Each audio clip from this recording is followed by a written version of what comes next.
Welcome back to the Mastering Runeterra podcast with Jay and Bay, the #1 source for competitive Legends of Runeterra news and information. If you're looking for the best decks to play right now, be sure to check us out on Twitter at Master Runeterra or in our Discord. And if you want to take the next step in leveling up your game, check out our Runeterra team on Patreon, where we do weekly learning calls and one-on-one coaching. Now strap in and grab yourself some Poro snacks, because we are about to start Mastering Runeterra. Welcome back, everyone, to the Mastering Runeterra podcast with Jay and Bay. We've got a great episode for you today. We're going to go over all of the spoilers that are coming out in the new set. Before we jump into that, though, we have to thank our sister podcast, Runeterra Radio. If you guys don't already watch them, you want more awesome Runeterra content, go check them out. You can check them out on all the normal places, iTunes, YouTube. And then, of course, we have to thank our patrons. Thank you guys so much for supporting us, letting us do what we do and bring you awesome content. And, of course, if you want to come join our Patreon, you can do so at Mastering Runeterra over at Patreon. Got a bunch of great stuff for you guys. We do weekly learning calls. We do one-on-one coaching. We do VOD reviews. It's a great time. And you can also just join our Discord, which is free to do. We have a great community over there. And with all that said, what do you say, Bay? I'm excited about this one. I've been dying for a change in the meta and some new cards. We could talk about top 32 and stuff, but we did already do that a lot on our Monday live podcast.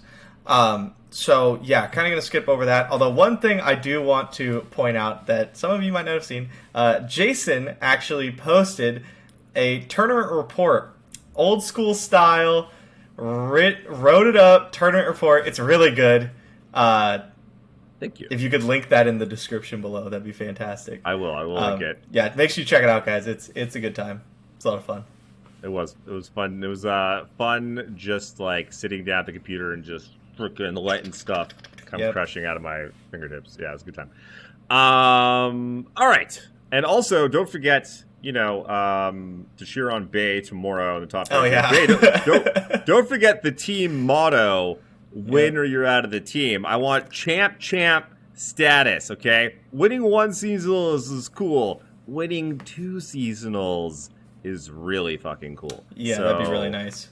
I would not be mad about that. Carry me harder. That way, at least between the two of us, we could have one seasonal win. Yeah, we have one seasonal win each. We put them together and then split average. Average of one per player. Yeah. I'll do my best. Yeah. So that's exciting, man. It's literally like less than 24 hours away. I'm excited to cheer you on. I'll be doing a little viewing party on my Twitch channel as well if you want to come chat in real time. Obviously, Majin will be streaming his run as well. Also, good luck to What Am I and all the other competitors. It's gonna be a good one. I'm excited to watch it. Mm-hmm. Okay, let's jump into these spoilers. I have to say, this is probably the most, I don't know if excited is the right word, interested I've been in spoiler season in a long time. Like, there are some real hits in here. Stuff. But like the power level of some of this stuff, I'm like, woo! It's interesting, for sure. And some of it is like really cool because it's so brand new. Looking at you, Lurk, that like we're not really sure how it's gonna work out because we haven't gotten to play with it or anything like it yet. I will say I'm not as excited yet as I was for the one set where Zoe came out when I came back to playing. This is how it looked for me. I would open up the Targon spoilers or whatever, because I wasn't really playing then. I would open up the Targon spoilers, scroll through the cards, see that none of them were Zoe, and I would just put my phone down and not play the game. And then eventually, Zoe was released. It was the last one of the Targon set. Zoe was announced, and they announced seasonals. And I was like, it's a sign from the heavens. It's time for me to make my return. That's awesome. Yeah, I will say, like, Targon cards in general excited me a lot more than Shurima cards, but these ones are really cool.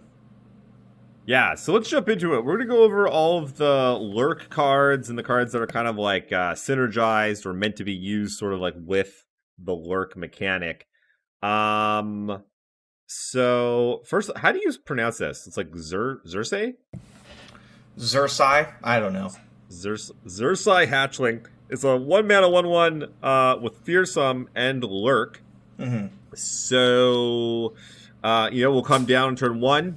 It will be hard to block. It will hopefully immediately activate all of your Lurk creatures. I guess we should go over how Lurk works. Exactly, yeah, let's talk about that first. Yeah. So Lurk is when a unit with Lurk attacks. That's the keyword Lurk. The little like fin keyword. When they attack, it triggers Lurk. And if there's a Lurker on top of your deck, now Lurker, not the keyword, the type. So a lot of the Lurker units, they have Lurk, and they're also Lurkers. That's important because when you go ahead, did I mess something up? So that's how I thought it worked too, because that's how it seems. But I think what it is I think it's anytime you attack with a Lurk unit on top, all Lurkers get +1 power. So it doesn't have to be a Lurk unit specifically attacking. I think typically it will be, because your deck will probably be full of Lurks, because you want them on top and you want them to get buffed. But I think it's anytime you attack. Yeah. Okay, you keep talking. I'm going to make sure. Are you looking it up? I'm looking it up. So you keep talking. I want to make sure we're not. Okay, so it says here, wrong. Lurk. When you attack while I'm on top of your deck, I lurk. Granting Lurker allies everywhere +1/+0. Max once per round, though. Very important. Interesting. Okay. So that is interesting. So when you attack with anything, if you have a unit with Lurk on top, it buffs all your Lurkers. Yes. Yeah, not the units with the keyword Lurk. Lurkers, which so far they all have Lurk. Oh, yes. Good point. All the Lurkers have Lurk. They be lurking.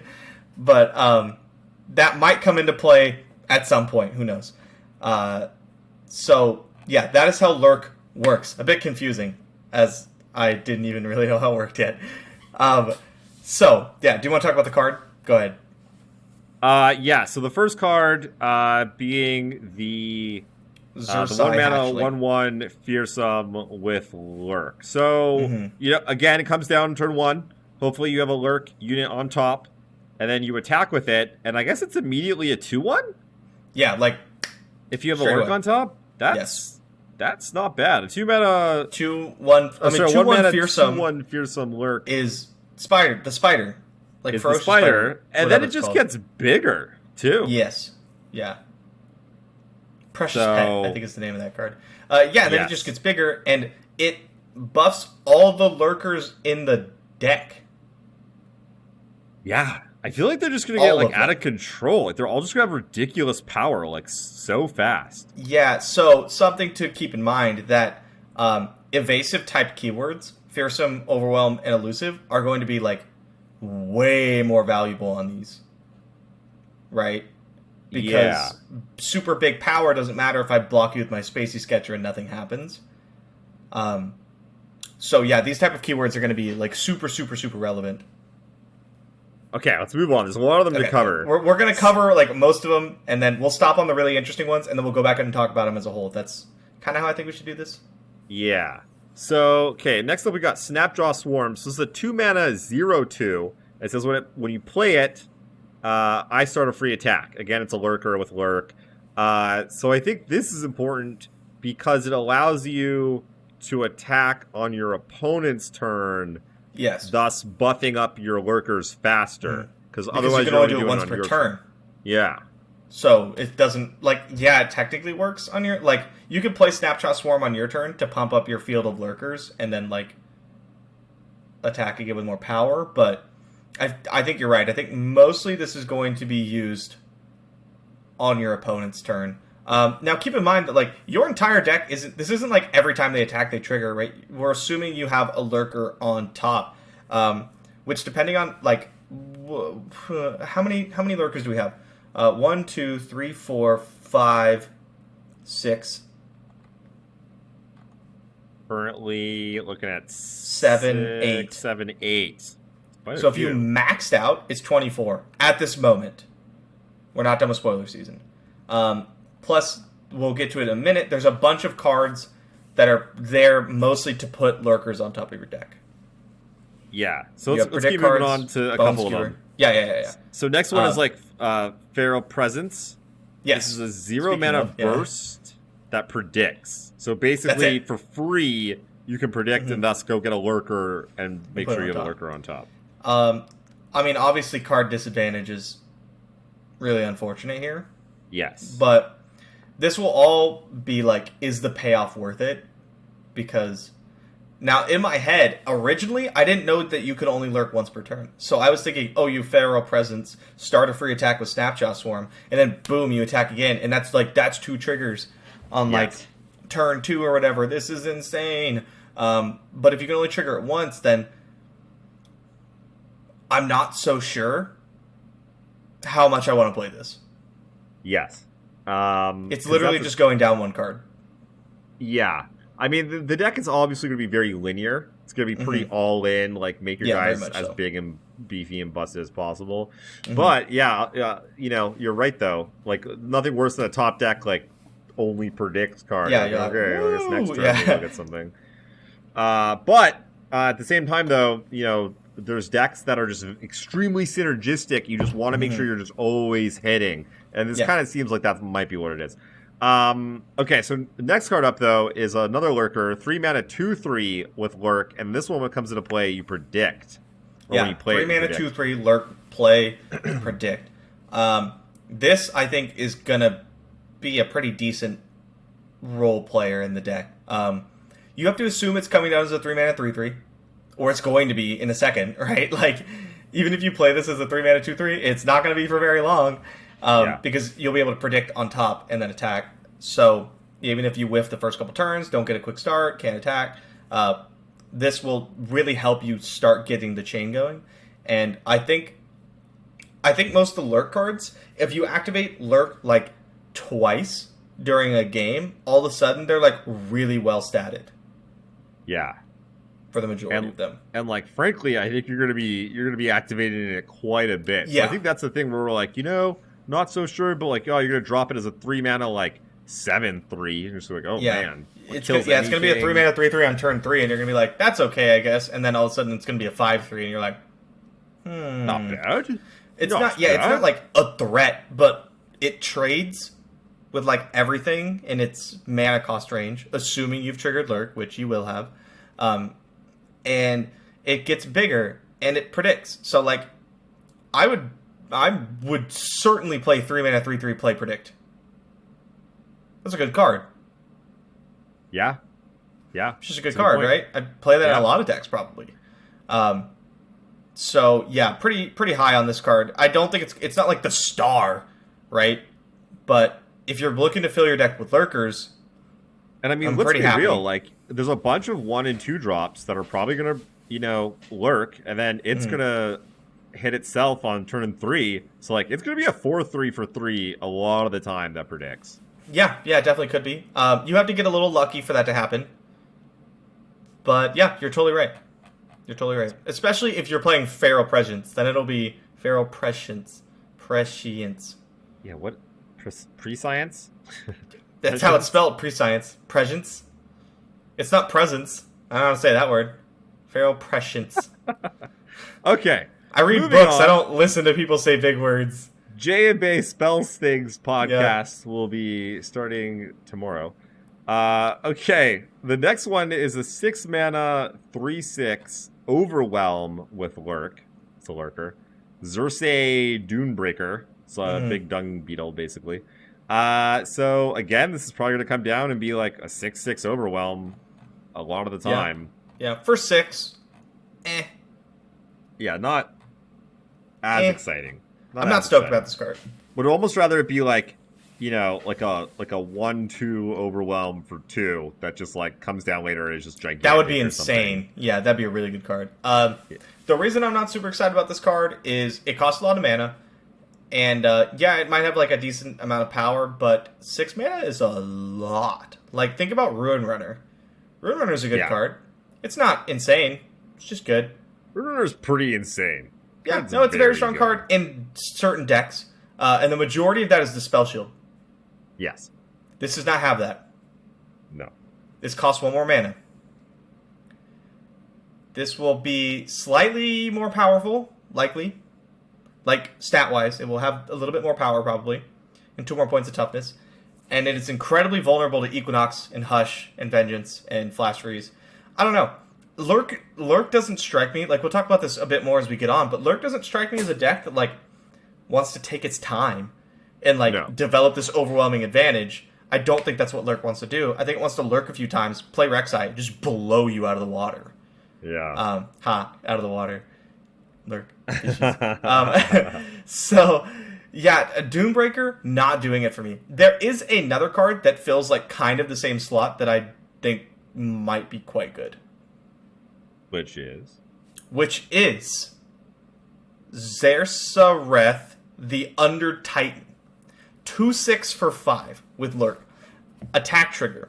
If I have 8+ power, give me Fearsome, Overwhelm, and Spell Shield this round. Oh yeah, this card seems insane. Yeah, this card is the open attack menace, right? Because then you have no response. You play it on your opponent's turn. On your turn, you open. And if it's 8+, you need 6 Lurks. Or 3 Lurks and an Elixir of Wrath. Or 1 Lurk in that 4 mana card that we'll talk about later. What about just Stone Shaping? Exactly. Shape Stone. You're very close. Shape Stone. Stone Shaping's still this card. Pump spells. Like, this card has the ability to just end games. This is what Doombreaker wants to be.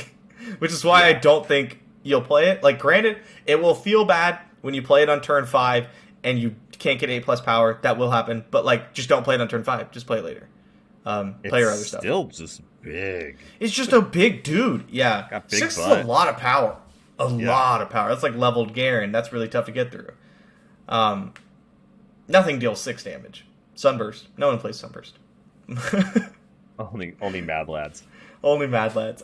Very excited about that card. Speaking about 6 power, let's talk about Rek'Sai, which is 3 Let's mana, talk about Rek'Sai.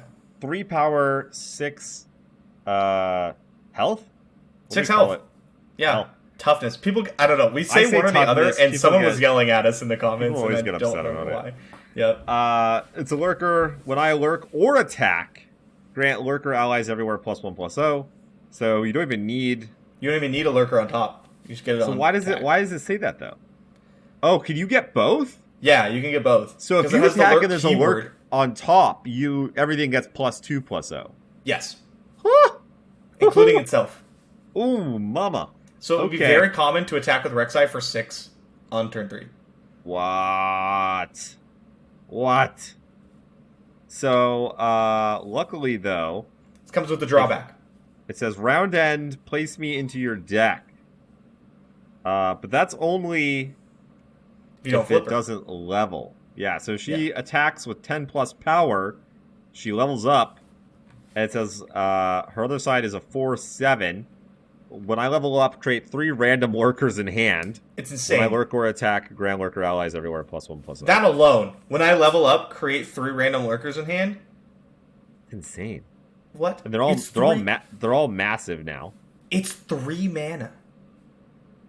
That's so much. Like even if she's just chilling, there's a 3/6 for 3 that doesn't attack right away. Yep. Okay, let's say like worst case scenario, you play Rek'Sai on 3. It's a 3/6 because you've gotten unlucky and haven't hit anything. You attack, you miss. It's now attacking for 4. Your opponent doesn't block, but all your lurkers now have +1/+0. So like, and then it gets shuffled back in. So like, you did 3 mana. You paid 3 mana to decimate your opponent and give pretty much all your units in your deck +1/+0 forever. Mama. And that's the worst possible. That's as bad as it gets. That's the downside. That's the downside.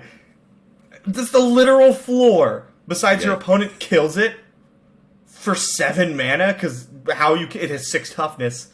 Like, yeah, that's the floor.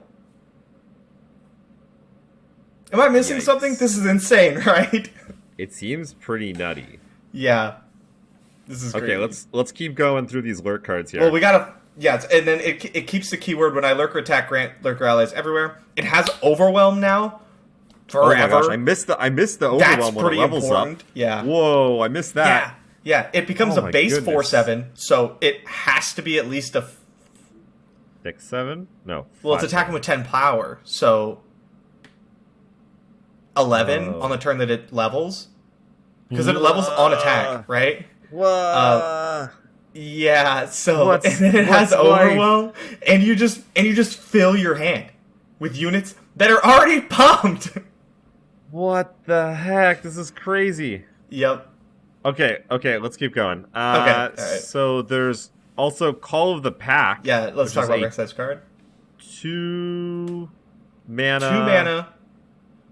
Lurk burst spell. So There you this go. also has Lurk as a spell.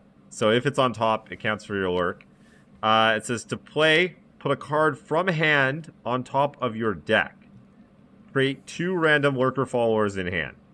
So you get to put a Lurk card on top, so that way your Lurk Yes. gets activated, Yes. and then you just get 2 random Lurkers in your hand. Yes. Also, this card has Lurk.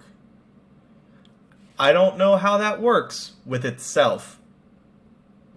Okay, so if I cast it and I have a non-Lurk unit on top, and I put a Lurk unit on top, Yeah. does Lurk activate?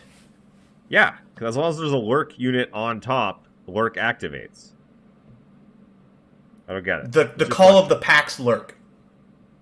No. Well, no. Lurk as a Lurk. We said Lurk too many times now. It's losing all meaning.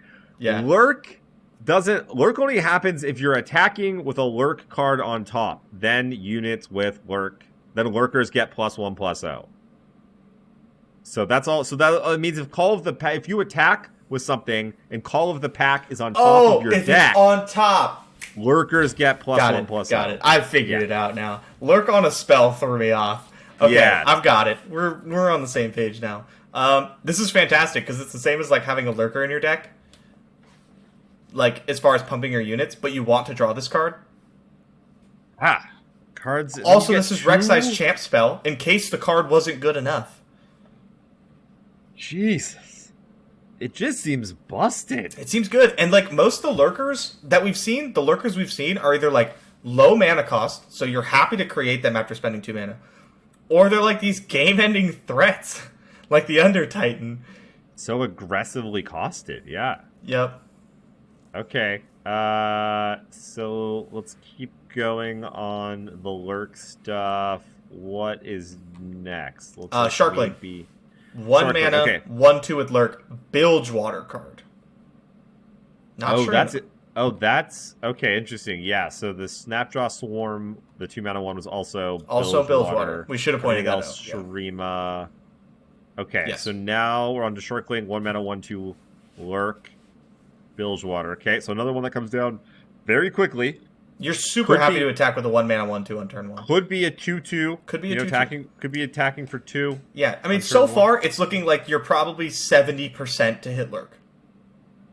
Looks like you're hitting a lot of lurk. Hold on, let's keep going here. I'm seeing a bunch more lurk cards. Okay, so Yes. next up we have Redfin Hammer Snout, which is a 2 mana Bilgewater 1/2. This is when you play it, grant an enemy vulnerable. Again, lurker has lurk, which is like seems extremely powerful. Like vulnerable. It's just a really good card. And it's has been grant. doing It's all not for the kinds of turn. work. Oh, Grants God, it's it. grant. It's grant, yeah. So that allows you to like grab something small and attack with a lurker. So maybe like your lurker doesn't die, then you get to another attack in with it. Or you could kill an So- Ezreal or whatever. Yeah. Vulnerable is Yeah, such a or powerful a keyword. Zoe or a Teemo or like all that stuff. Vulnerable, Merciless Hunter alone has been the bane of Zoe. Like, Yeah. by itself. So yeah, vulnerable, incredibly strong keyword. And like a 1/2, you have to imagine it's going to be a 2/2 at the least. Yeah, like these are getting scary, man. Do you want to move on to the next one? Yeah, the next one is a 1 mana is Bloodbait. 1 Yes, mana Bloodbait. burst Lurk, burst, yeah. lurk. Create a Snapdraw Swarm on top of your deck. And Snapdraw Swarm again is the 2 mana 0/2. 0/2. Create free attack. Play I start a free attack. Yeah. With lurk, So important. again, this burst spell has lurk, so there's Yeah. again more lurk cards. Like it Mhm. looks like you could fill out your deck with all lurk. Like that's what I'm looking at. here. Yeah, Like, because there's so still a lot of many. cards to come, including And there's- all these cards are Bilgewater. Bilgewater Champ is coming out. Pike, who fits very well with Lurk, because I don't know if you play Pike, but he does the sneaky thing where he swims around and people can't see him. And so probably going to have Lurk.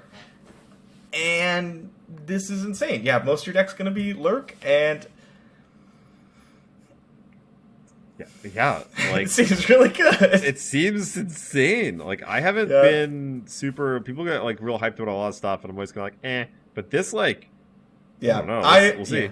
I'm a big proponent of like when evaluating cards, I like to look at the absolute floor and assume that's going to happen the most, like a lot. Which is why I wasn't super high on cards like Temple.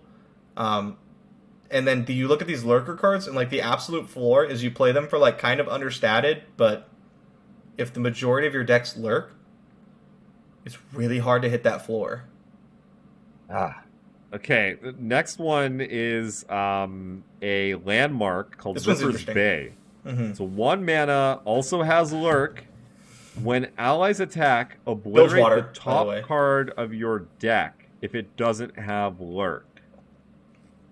So I guess this would trigger before any lurking? I think so. Like you would just get rid of a non-lurk. Just be like, oh, nope, yep. And then lurk would trigger. It's pretty much just there to like guarantee that you hit your lurk. I don't know if I would want to play it. It's a horrible top deck. And I think I would rather have units or cards that do stuff than like make my lurkers just like more likely to hit. Yeah. That's just my take. Yeah, it's kind of... Like, you could play 3 copies of Ripper's Bay, or you could play, like, 3 copies of Merciless Hunter. Uh-huh. Seems like I would rather have the Merciless Hunter. Yeah, if there's some other way to combo with it, or that you could, like, discard it to gain value, or sacrifice it to gain value or something, like, but okay, cool. Don't, yeah. You're in Shurima, which currently doesn't have any, like, looting effects or anything, and Bilgewater, which kind of does. Maybe? Yeah. Again, using your way of evaluating, the floor on this is pretty bad. The floor is pretty bad. Like it just does nothing. Bad. Yeah. So I would have to see a lot of stuff to make this worth it. And right now I don't think we're seeing that. Yeah. I think a lot of day one lurk decks will play this, and I think it'll be incorrect. Yes. Yeah, I agree with that. Should we include the list? Yeah, let's talk about it. Well, we got to switch off the lurk cards soon anyway, so let's... Yeah, I feel like this could go in a lurk deck, though. So this is a 0 mana slow spell that says grant an enemy vulnerable. If it's already vulnerable, the strongest ally starts a free attack challenging it. So like we just talked about Redfin Hammersnout, the 2 mana 1/2, and Merciless Hunter, that says so they both give stuff vulnerable. So this would allow you to start a free attack on your opponent's turn with one of your lurkers, again activating lurk and like killing most likely their unit, which seems like the kind of thing that you might be interested in.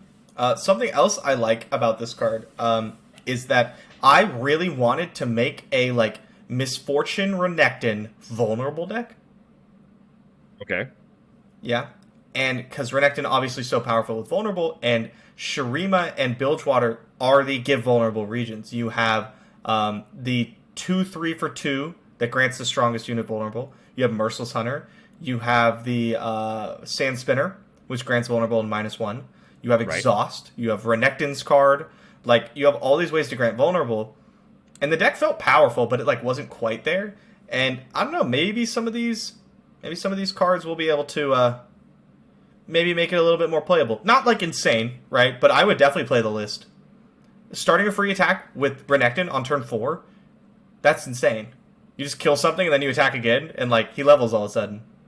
Oh yeah. Yeah, like that's a real easy combo. That's not even remotely like hard to assemble.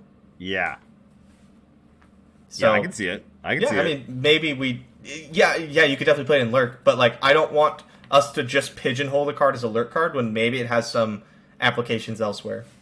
For sure, yeah, definitely. Like vulnerables, like the floor on this is giving something vulnerable for free. Yeah, for 0 mana, very powerful. Yeah, that's quite powerful. Yeah. Mm-hmm. 0 mana cards in card games tend to be very good. Yeah, anytime you can cheat on mana, typically powerful thing. Also counts as a spell. Lots of cards out there with spells matter. Yes. This you could run a Bilgewater Ezreal deck. Why? I don't know, but you could. and this targets the Redfin Hammersmouth targets, like all these things level up Ezreal. This is not like a great idea by any stretch of the imagination so far, but I like to try to think about the cards in a way that they weren't originally intended. And that's where I feel like you find the really broken things.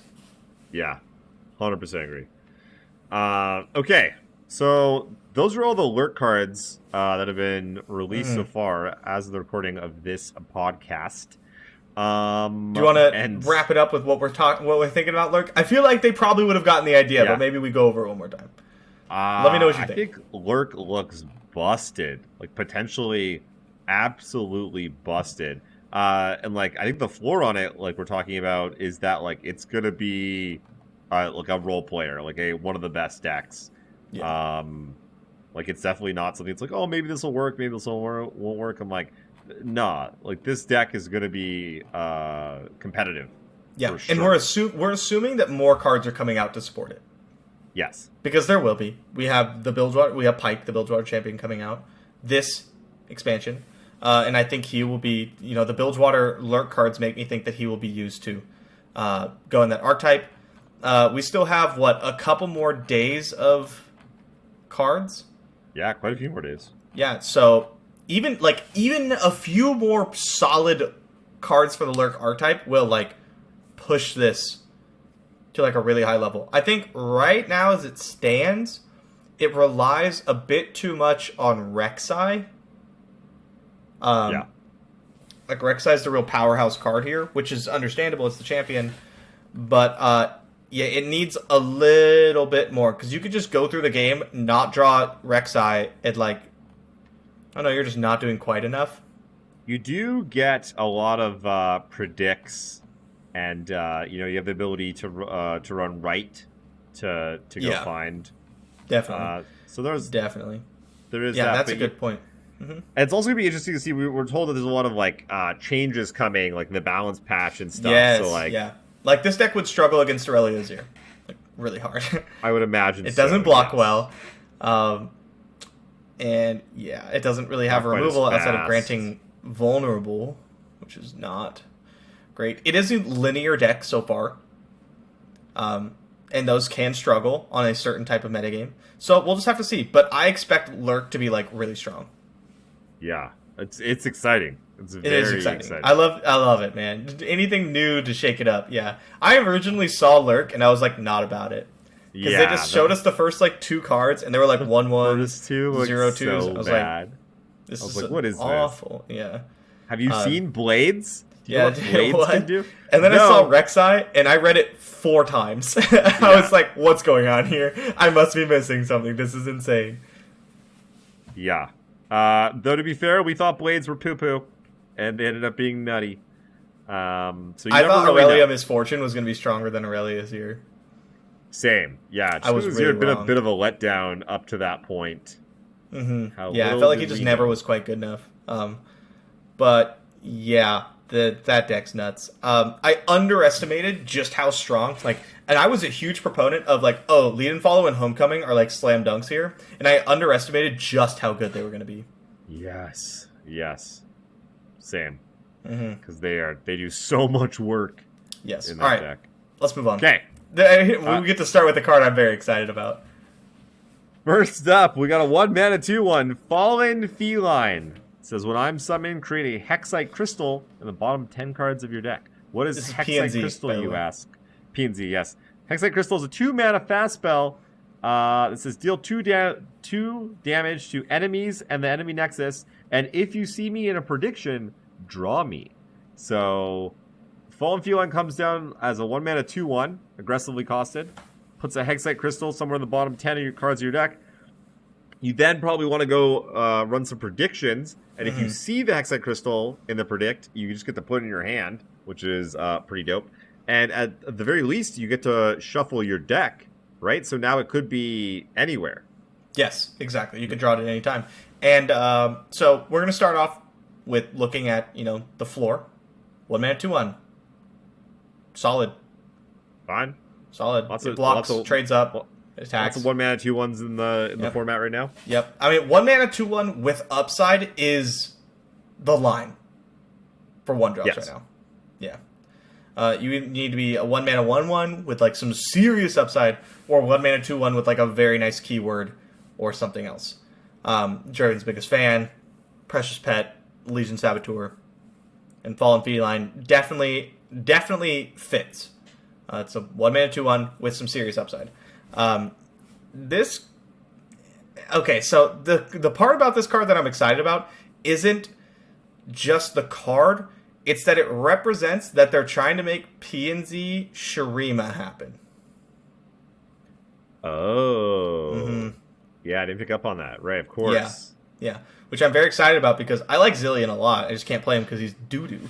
But if you're giving PNZ a bunch of stuff to work with Shurima, that means Echo, the PNZ champion coming out, is going to be made to work with Shurima. And so he'll probably he's also like another timey-wimey dude. He like rewinds time or whatever for himself. So it makes sense that he would work with Zillion. And so, yeah, that will be, I think, really exciting. Yeah, so I mean, what does turn 1 Fallen Feline, turn 2, what's his face? Zillion look like? Because Zillion just predicts and then puts some time bombs? Predicts and puts like 4 time bombs in your deck. And then mostly he just blocks. I usually let my first Zillion die. That way I can get more time bombs in the deck. Yeah. So you just block stuff. And then, yeah, I mean, at that point you're just filling your deck with these time bombs and hopefully these Hexite crystals, and you're like, I'm going to find them.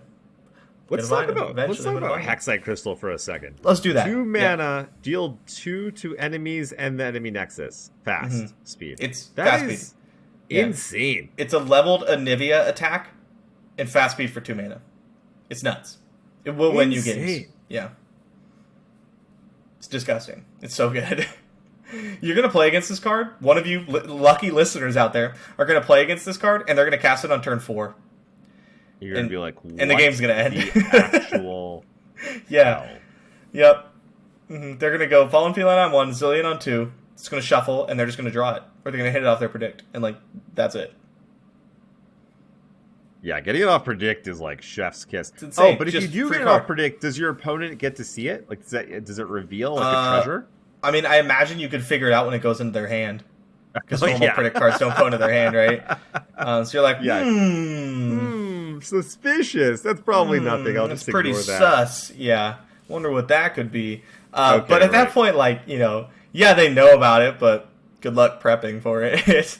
Yeah. It's like having to pack your bags or something. And so there's only so much you You're like, can do. well, can't really play around this much. Yeah. 2 mana is just, that's such a good rate. So, yeah, very excited for that card. Not just for the card, but what I think it entails for the direction of the rest of the expansion, which we'll know in a couple days. Yeah. By our next podcast. Exactly. Okay, next up is Careful Preparation. Yeah, Careful Preparation. So 3 mana burst spell, Shurima, to play, place a card from your hand into your deck, and then predict, then create an exact copy of the chosen card in hand. Yeah. That's a lot. There's a lot going on there. Yeah, it's a lot of words. So it's kind of like pick a card. Yes. Right? Where you have to put a card into your deck. Mm-hmm. Then you predict. Yes. And then you create an exact copy of the chosen card in hand that you predicted to the top of your It's like deck. Pick a card meets Stalking Shadows. Yeah. Kind of. I don't know. What do you think of this card? This is gonna all depend on whether or not we get more help. This card is a PNZ card in Shurima. Yeah, right? And so it clearly is looking to get slotted into that archetype. I don't know, though. We need to see a lot of support for this card. A lot more things like Fallen Feline and the Hexite Crystals. Exactly, yeah. It's kind of a role player, right? Because, like, if there's a deck full of things like that you want to grab and predict and copy and stuff, this is the card. Does all of it. I do not think we'll get there. I do not think we'll play this card. It is asking a lot, yeah, because it is like 3 mana is a ton. Predict has not been particularly exciting, but if there's a bunch of things that you can, that combo with Predict, then all of a sudden this gets a lot better. But Yeah, it's 3 mana. You have to put a card back in, so it's not like really card advantage even. It's not. It's just straight up not. It is card disadvantage, It's right? card disadvantage, unless you find Hexite Crystal. In which case, it's just the sickest thing on the planet. Can you... Well, here's the thing. If you predict into a crystal, can you even choose it? Or does it get put into your hand? I don't think you... It doesn't say you have to pick Hexite Crystal. I don't think you get a chance to pick Hexite Crystal. Yeah, it just goes in your hand. Which is really good for Hexite Crystal, really bad for Careful Preparation. Yeah. Because I cannot choose it making a copy of it. But yeah, cool card. I don't think we'll play it. We'll see. We'll see. I want to be able to play it. I hope. Yeah, I hope too. I love cards like this. But yeah, very fun. Probably not. Okay. Next up, I like this card. 2 mana burst. It's called Field Promotion. Demacia. The next time you play a unit this round, grant it Scout. It's now an elite. Like, Scout is one of the most busted keywords. Very strong keyword, yeah. Imagine you put this on like a 3-power elusive. You're just like, okay, let's go over the best stuff to put it on. What do you got? Draven, Zed, Shyvana, mostly just thinking champions right now. Garen, not Katarina. all the stuff that levels from damage. All the stuff that levels from damage. Could you imagine putting this on Lee Sin?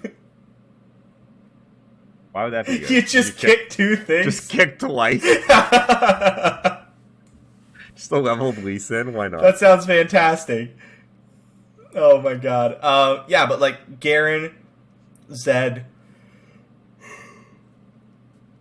Shyvana. Anything that gives you stuff for dealing damage. Yeah, or like attacking, are probably the best with this. I mean, there's also like a lot of just good units to put this on. Yeah, you just randomly rip a bunch of damage with a Scout unit. Yeah, pretty strong card. I don't know if it will really get played. No, that's not true. People will play it. I don't know if it will be worth playing. Yeah, again, card disadvantage. Yeah, card disadvantage. And like, if you cast Field Promotion and then you cast the unit and your unit dies, you're like, oh. Yeah, feels bad. Yeah, darn. That sucks. Does absolutely nothing if you're behind on board. Which, you're playing Demacia. You shouldn't be behind on board. But still, it happens. What about it becoming an elite? Is there very much like elite matters stuff? Yeah, but I feel like most of the stuff that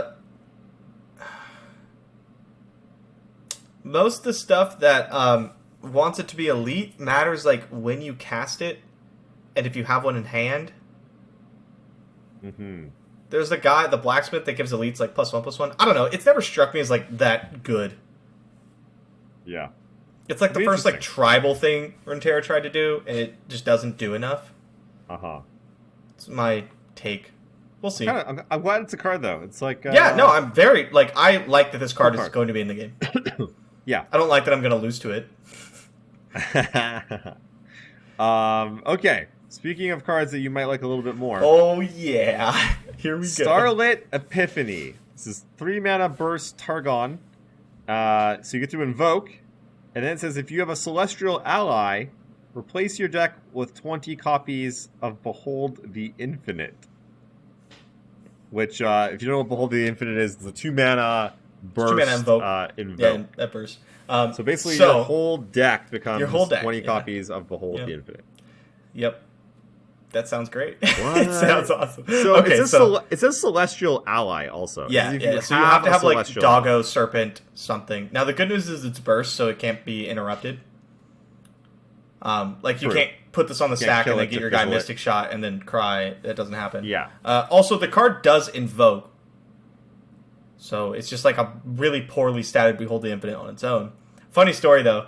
I read the spoilers like the second I wake up. That's the first thing I do. I log on to Twitter, check the spoilers, and so I can't see yet. You know, my eyes aren't really open, and that leads me to misread the cards a lot. So I read this one, and I wasn't really sure what Behold the Infinite was, and I thought it was Living Legends, and I was oh my god, this card's insane. It's like, this is the nuttiest card I've ever seen in my entire life. It does not replace your deck with 20 copies of Living Legends, unfortunately. Negative. So Yeah, the floor's not great on this card, and then, like, your entire deck being Behold the Infinites is pretty bad on its own. If that's all you're doing, it's really bad. If you have Mountain Scryers on the field, it's less bad. Okay. If you have Victors, it's pretty good. Okay. Because he makes created cards cheaper. And both Behold the Infinite and the things you get are created cards. It says if you have a Celestial ally. So does that mean the unit has to be in play? Yes. Yeah, otherwise it can't be in your hand. Yeah, this is like, you're playing this with 3 copies of Spacey Sketcher and 3 copies of Zoe. Like, 100%. Right. And so, yeah, I'm just trying to think of ways to, like, make it not suck. Which is mostly, like, Victor, level Victor, maybe, like, Mountain Scryer. It also fits into that really memey, like, Doggo deck. Remember that one with the Starbone card? Oh, yeah. Yeah. I love that deck. I also love that deck. So it fits right in there. So you know I'm going to build it. It won't be very good, but I'm going to build it. I'm going to try to make this card work. And some people were being like, oh, you could run this card with Karma and put 20 copies of Behold the Infinite. The amount of copies of Behold the Infinite in your deck is not the problem here. You could quadruple it and it doesn't get any better. Yeah, it's casting the things you get off Behold the Infinite. Because you're just like 2 mana behind always. You know, Behold the Infinite costs 2 mana. And so each time you want to cast a card, you also have to cast Behold the Infinite. And that's pretty brutal. And so, like, Celestials can deal with pretty much everything, but a lot of the removal is so, like, expensive. Comet. Yeah.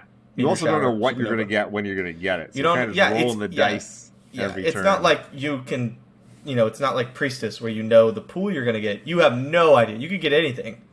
You could really need Supernova and you just get a Serpent, an Equinox, and a Moonsilver. So, yeah. Okay. Next up is a card I'm excited about. It's 1 mana Focus Targon, Heavens Aligned. So it says, Daybreak, create a random non-champion Nightfall card in hand. Oh, it's card, not unit. Yep. And then Nightfall, create a random non-champion Daybreak card in hand. Yep. So... I'm stoked. I like this card. Is it, like, incredibly powerful? It's a role player though. Like it activates all of your Nightfall stuff. If you have that 5 mana 5/5 guy out that you always have Daybreak, Raven, you get to just you get both cards for it's 1 like mana. Eclipse Dragon. Yeah. Also, okay, some people pointed this out incorrectly. If you have Raven and Leona, and you cast this card, you cannot cast multiple to get multiple stuns. It's not a focus speed stun. You're going to cast it, and the spell's going to go on the stack, handing priority over to your opponent. You mean the stun's going to go on the stack? Yeah, the stun's going on stack. Yeah. Which hands priority over to your opponent. It's like having a leveled Twisted Fate. Like, you can't cast a bunch of burst spells because it's just going to give them priority when the Twisted Fate skill goes on the stack. So that doesn't work. But, like, going like Leona, Raven, and then immediately casting Heavens Align will, like, if Leona's leveled, it will, like, stun something and give you 2 cards. Yeah. Pretty damn good. I like it. I don't think it's a super fantastic card, but I will play it. I think it's solid. I don't like anything that gives you random stuff. Oh man, sometimes the random, like which unit there's the 2 mana Nightfall card that deals 1 damage or drains 1. Horror. Yeah. Yeah. And oh my god, the amount of times my opponent or I have hit something off of that and it's just like won the game. Just wins the game. Yeah, it's like Cygnus or Doom Beast or something and you just run them over. Something ridiculous. Yeah, just something that you don't, or like, yeah, you can't play around it all of a sudden. There's some weird thing that hits. Man, there's some darn good cards that have Daybreak or Nightfall that you don't typically want in your deck, but just like randomly appear and like just do work.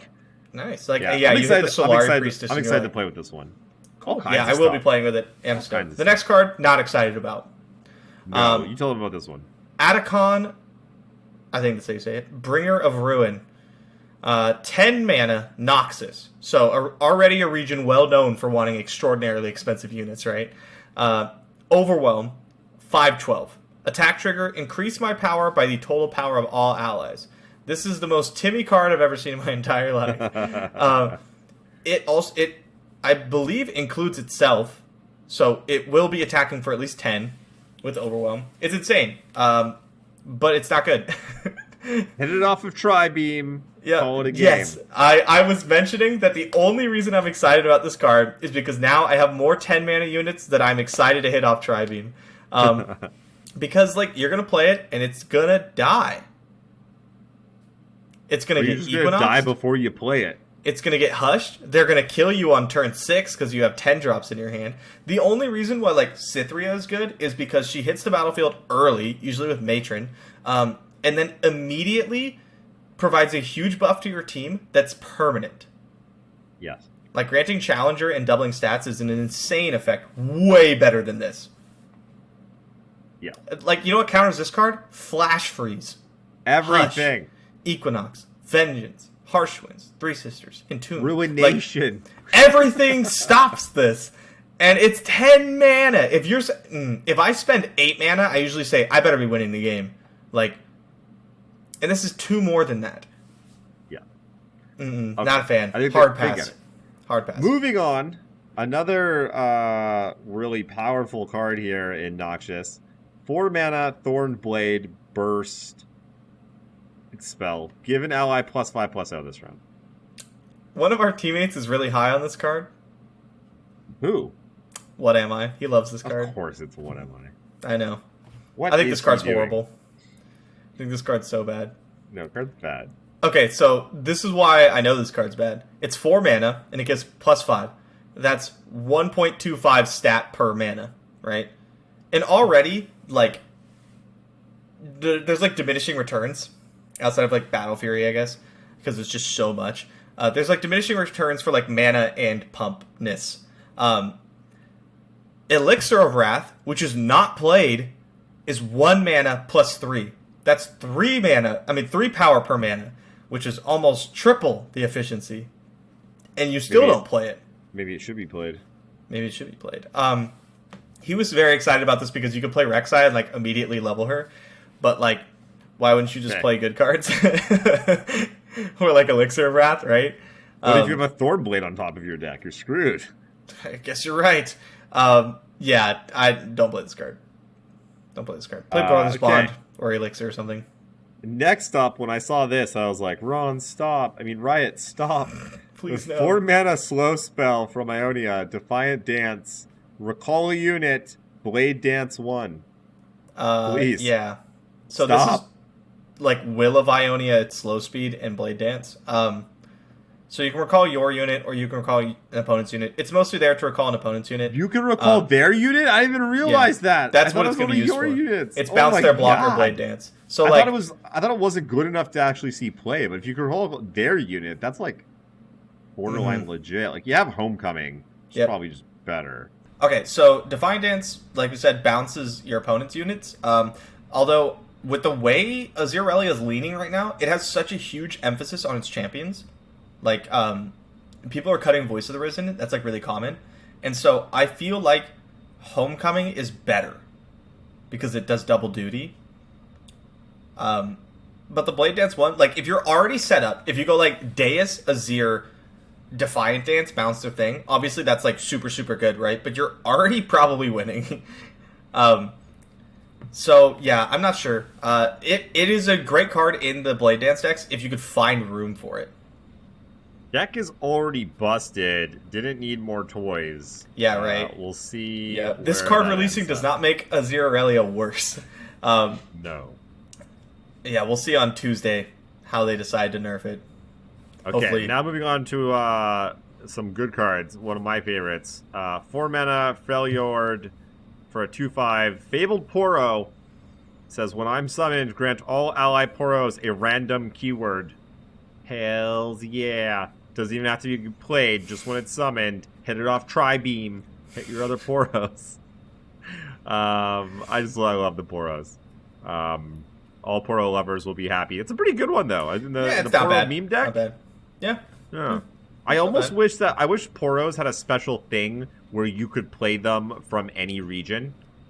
Like your 5-color Poros, essentially? Yeah, like if your deck is all Poros, you can play cards from any region. That'd be cool. That should be a thing. That'd be interesting. You're welcome for that one, Riot.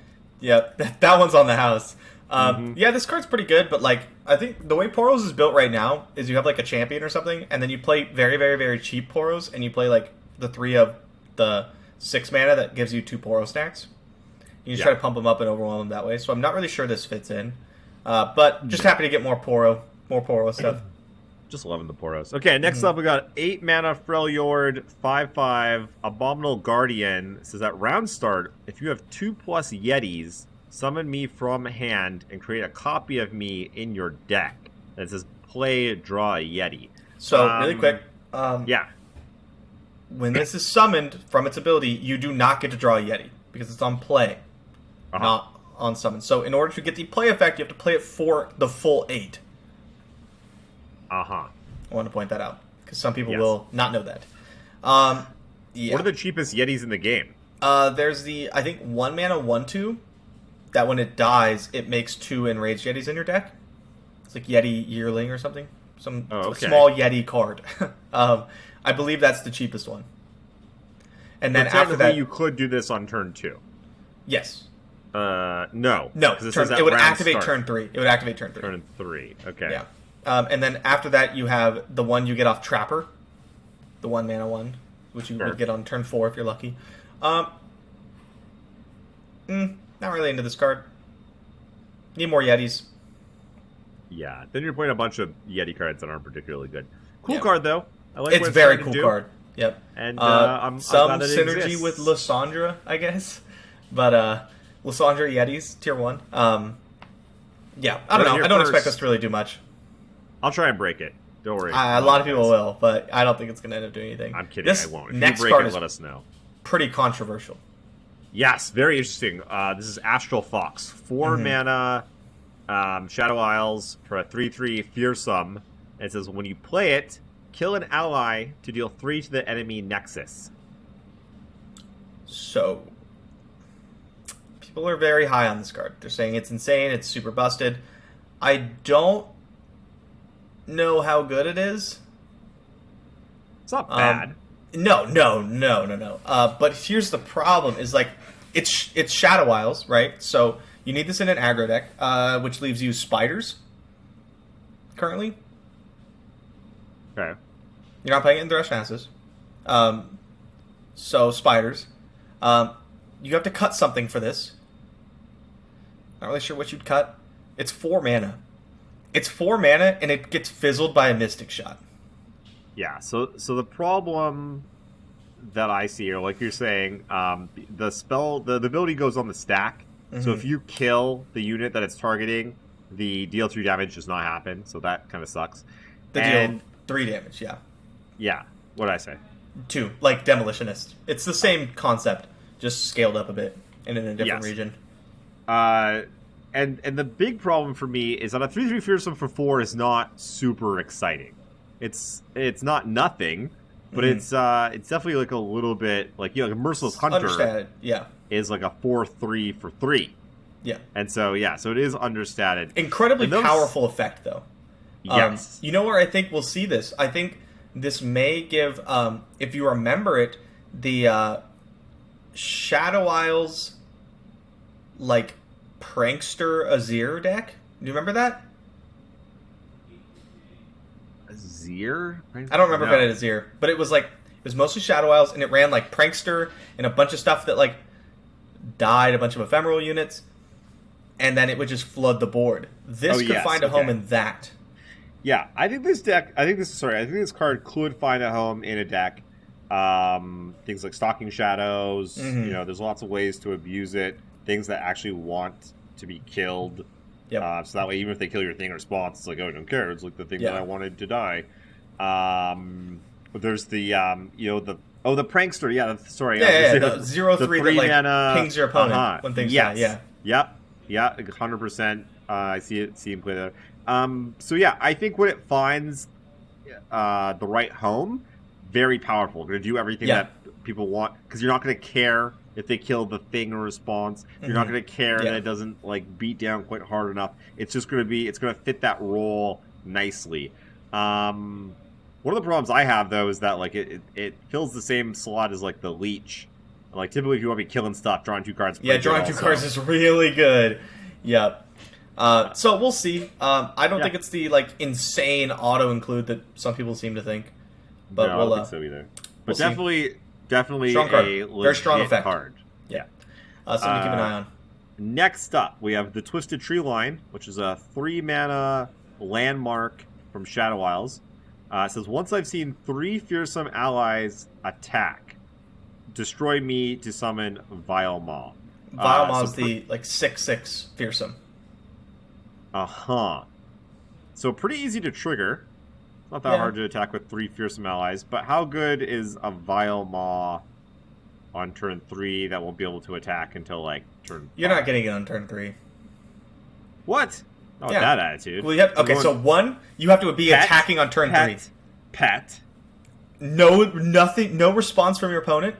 0 response from your opponent, and you have to be attacking on turn 3. You might get this on turn 4. Maybe. Yeah, pretty darn hard to get it on turn 3. And then, so you're getting it on turn 4 or 5? I don't know, man. You play this card, and I, kill your Elise or something, you're not activating it. Not until it's way too late. Yeah, and then what a top deck also. You're like, woo! Yeah. Woo! Yeah, not once you've attacked with 3. This game, it's once I've seen, so... Vile Maw isn't even attacking. If it said Vile Maw was attacking, then we'd have a card on our hands, but we don't. I don't think it's gonna make the cut. I don't think it's a good card. We're gonna put this one in the poo-poo pile. Yep. That's the last one. We've covered all the lurk cards. That's all of them. Mm-hmm. So, some interesting stuff. Yeah. A lot of unique cards. Trying out new, interesting things. I like it. I like where the direction of a lot of these cards are going. The synergies. Some new decks that we're going to be able to create. And we're not done yet. Next week, we'll be able to go over how Bay won his second seasonals. And it's all about mindset, Bay. It's all about mindset. You got a mentality. And then also the rest of the cards. And, man, we'll be playing with them by then. Actually, should mention, though, I'm going camping from Wednesday until Friday, so I won't get to play with the cards as much. I will be trying to find some signal somewhere in the tree line to play a couple games because I'm addicted. Yep. But I'm going to the middle of freaking nowhere where there's typically not much. So even if I do get signal, who knows? I'll be playing like 1 unit an hour. 1 unit, and then waiting. Yeah. Expect the podcast to come out on Saturday because of that. That's right. Yeah. Yeah, we're going to give Jason some time to recover. He's going to get back late. Yes, please. Be all gross and grimy. Yeah. Oh, just going to live in the shower for a while. Yep. So, that's about all I have to say. Except tomorrow, come cheer me on. Either come hang out on my stream or watch the watch party with Jason. Whatever you want to do. Yeah, good luck tomorrow, man. We'll be rooting for you. Who you up against first round? Cephalopod. And then I play the winner of Mo and What Am I? So who are those? I've never heard of any of those players. Oh, wow, yeah. None of these guys. We have a tough little first 2 rounds for us. Sounds like a very easy cakewalk to the finals to me. Yeah, so they do 8. A power ranking, right? Blevins types out the top 32, and he power ranks them. If all 4 of us are not in the top 8 of the power ranking, I'd be shocked. So it's a very tough